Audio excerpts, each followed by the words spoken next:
সবার বিয়ে হয়ে যাচ্ছে, আপনার বিয়ে হচ্ছে না। কথায় কথায় বিয়ে ভেঙে যাচ্ছে, পাকা কথা দেওয়া সত্ত্বেও ভেস্তে যাচ্ছে।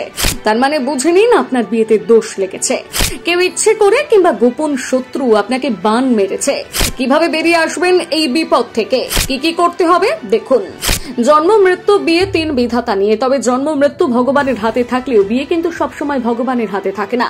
কারণ অনেক সময় দেখা যায় বাড়িতে বিবাহযোগ্য ছেলেমেয়েরা রয়েছেন, কিন্তু হাজার চেষ্টা করেও বিয়ে হচ্ছে না। এমনকি আপনার সঙ্গীর সঙ্গে রাজ্যটক মিল, তারপরেও বিয়েতে সমস্যা। আবার তো কিছু কিছু ক্ষেত্রে দেখা যায় বিয়ের তারিখ পর্যন্ত ঠিক হয়ে গেছে, বাড়িতে বিয়ের তোড়জোড় শুরু হয়ে গিয়েছে, কিন্তু হঠাৎ করে কোনো কারণ ছাড়া আপনার বিয়ে ভেঙে যাচ্ছে। এর পেছনে মূল কারণ হচ্ছে বাস্তু দোষ। বৈদিক জ্যোতিষশাস্ত্র অনুসারে যে বাড়িতে বাস্তু দোষ থাকে সেই বাড়ির ছেলে মেয়েদের বিয়ে কখনোই সুষ্ঠুভাবে হয় না, প্রায় সময় এদের বিয়ে ভেঙে যায়। তবে এই দোষ কাটানোর বিশেষ 5টি উপায় রয়েছে। এই 5টি নিয়ম মেনে চললে আপনার বিয়ের যোগ তৈরি হয়ে যাবে। কি এই 5টি নিয়ম দেখে নিন। 1. শিব পার্বতীর পুজো। যে সমস্ত ছেলে মেয়েদের বিয়ে হচ্ছে না তারা অবশ্যই একসঙ্গে শিব পার্বতীর পুজো করুন। বিশেষ করে সোমবার আরাধনা করতে পারলে বিশেষ ফল লাভ করা যায়। ধর্মীয় বিশ্বাস অনুসারে শিব পার্বতী হচ্ছে একে অপরের পরিপূরক, তাই প্রতি সোমবার নিয়ম মেনে উপোস করে শিব পার্বতীর উপাসনা করুন। এতে করে আপনি জোড়া আশীর্বাদ পাবেন। এর ফলে আপনার বিয়ের যোগ তৈরি হবে, বিয়েতে তৈরি হওয়া সমস্ত সমস্যা দূর হয়ে যাবে।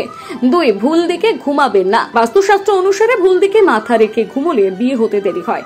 বিবাহযোগ্য ছেলেমেয়েরা দক্ষিণ পশ্চিমে মাথা রেখে কখনোই ঘুমোবে না। এদিকে মাথা রেখে ঘুমোলে শুধু বিয়ে নয়, জীবনেও নানা ধরনের সমস্যা দেখা দেয়। তাই আজই এই কাজ বন্ধ করুন। সবচেয়ে ভালো পূর্ব দিকে মাথা রেখে ঘুমান, এতে করে বাস্তুদোষ অনেকটাই কেটে যাবে। 3. তুলসী পুজো করুন।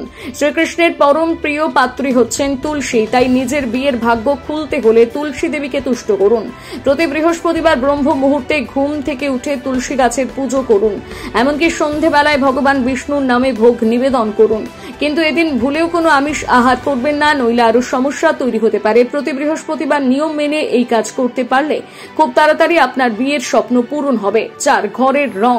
যে কোনো শুভ কাজের জন্য রং অত্যন্ত গুরুত্বপূর্ণ, তাই বিবাহযোগ্য ছেলে মেয়েদের ঘরের রং লাল কিংবা নীল রাখা উচিত নয়। অনেক সময় এই রঙের প্রভাব বিয়েতে পড়ে, তাই সবসময় ছেলে মেয়েদের ঘরের রং গোলাপি কিংবা হালকা কমলা এরকম রঙের হওয়া উচিত।